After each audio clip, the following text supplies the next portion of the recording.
I have some spare plywood from the last project that I did, which is this workbench. So let's build a perfume display from it.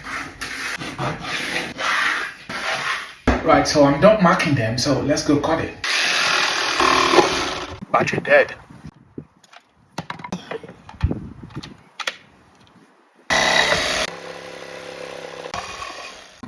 Right, so here is it. Now I need to make a incision, something like this, so that slots into this and flushes with this. Let it cut. You can see it.